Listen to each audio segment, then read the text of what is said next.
Hey there, I'm Delores, and today I want to sit down to talk simply and honestly about starting a career in surface pattern design. I'm sharing lessons that I've learned the hard way. I want to simplify a process for you that can feel really overwhelming, and hopefully I'll offer you some tools and motivation to get started. If you're new to the industry or on the fence about diving in, stick around. Let's start with the big hurdles. I know firsthand how easy it is to feel stuck, especially when faced with perfectionism and uncertainty and even doubts about your place in a crowded market. Here are some of the common blockers I see, and these are things I've experienced myself.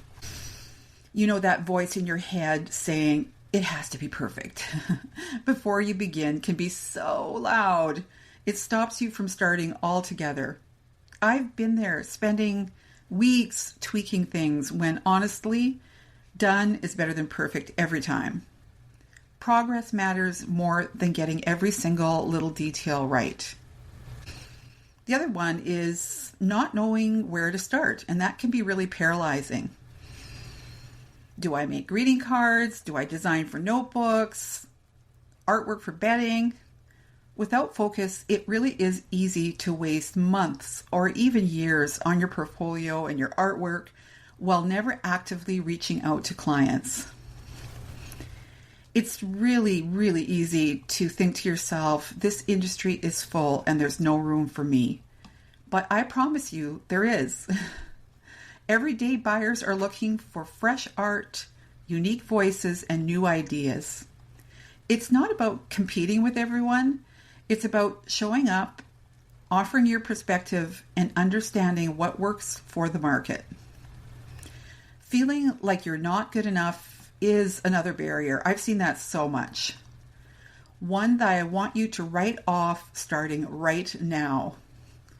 Believing in your potential and your creative view is key. If you're feeling like that's not possible, if you're struggling, I suggest you find a supportive community that will cheer you on, or look for small wins to build momentum. Does all of this sound familiar? I hope this helps you feel less alone in what you're facing. These challenges are part of every creative journey, believe me. And I have worked with thousands and thousands of artists, and I hear these over and over again. So let's talk about solutions. For years, surface pattern design felt overly complicated to me. I would sketch endless icons, I would map out repeats, and I would spend hours tinkering with layouts to make them seamless. It took a lot of trial and error before I realized it doesn't have to be this hard. I was doing everything the hard way, and it took those years of development for me to figure out ways to make it easier. And that's what led me to creating templates. And honestly, that's the secret. These templates simplify the process. I want you to just imagine this for a second. You have your individual motifs or icons ready. You've painted them, you've drawn them, you've got a whole collection of them. Now, imagine this. You drop those things that you've created into a template, and that handles the pattern repeat for you. I know it sounds unbelievable, but you honestly see your design in real time. So what you're doing is you're dropping in those assets, putting them into the repeat, and as you move things around and play with the positioning, you see the entire repeat. It's all there, and every move that you make, you see the effect of that move. So I have spent months and months creating templates. I have a template club that has every type of pattern repeat that you can imagine. When you're done, at the end, you just export that single repeat and it's ready for uploading or for whatever it is that you're going to use it for. Honestly, tools like this can save you so much time. And that extra time you can now spend creating more designs or pitching your work. If that sounds like something you'd love, I would love to have you come and check it out.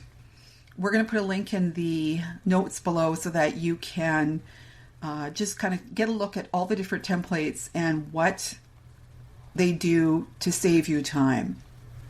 Now, one of the biggest lessons I've learned the hard way, I'm going to ask you, what do you think is the biggest lesson I have learned the hard way?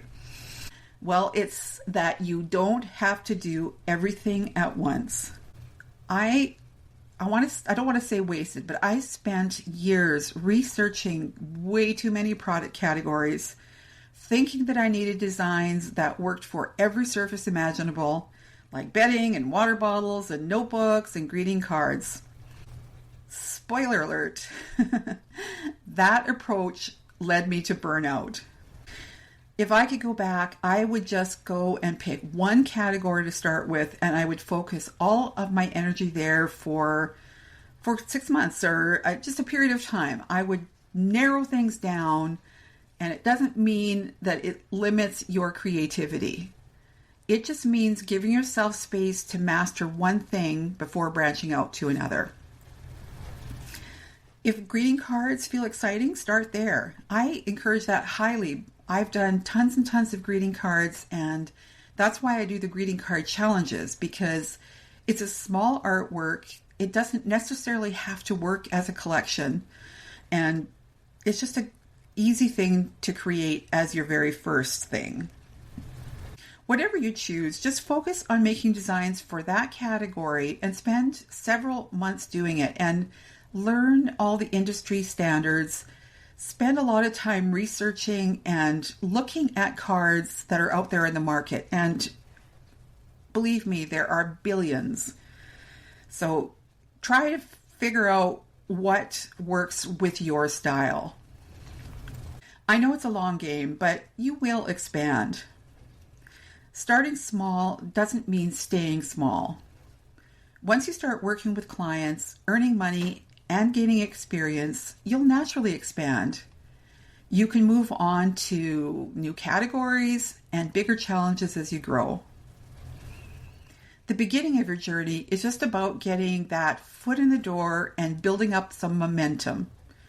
From there, you can layer new skills and projects and products over time. And trust me, things will start to add up. Before we wrap up, I want to say something I wish someone had told me when I was starting. And that's that I belong. The market might seem huge or saturated or overwhelming. If you're in the middle of learning all about it, you are probably being exposed to many successful artists, many designers, many teachers. But don't forget, every pillow, every notebook, coffee mug, and gift bag is covered in art. Everywhere, look around, go shopping. Art is created by someone like you. There are brands, buyers, and clients who are actively looking for something fresh and heartfelt at all times. And I mean everywhere, in every industry. I hope that this conversation has helped you a little bit to ease some of those swirling doubts or fears you've been feeling. I get it. I totally get it. I started there too. Just remember, starting doesn't have to be absolute perfection. It just has to happen. Put it out there. It really is the most important step, starting. If you're ready to simplify the process, take action, and see your designs in the world, come and connect with me. You can follow me on Instagram, or you can join my Zoom calls that I do every Tuesday night, and I meet with a bunch of other people in my community where we talk about whatever we're doing. And we just had a meeting this week. Every single person got a chance to talk or ask questions. Many of them are in really different categories, things that I would never even have thought of. One example is an artist who creates collage papers. And that's something I would never have thought of doing. So it's great to meet with all these people who are doing some very, very different things with the skills that they have. And remember, every small step that you take today is another piece of your puzzle. You've got this, and I can't wait to see what you create. Thanks so much for hanging out with me today.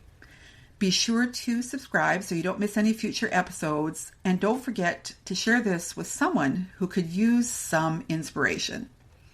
Until next time, keep creating, keep juggling, and most importantly, keep finding joy in the process.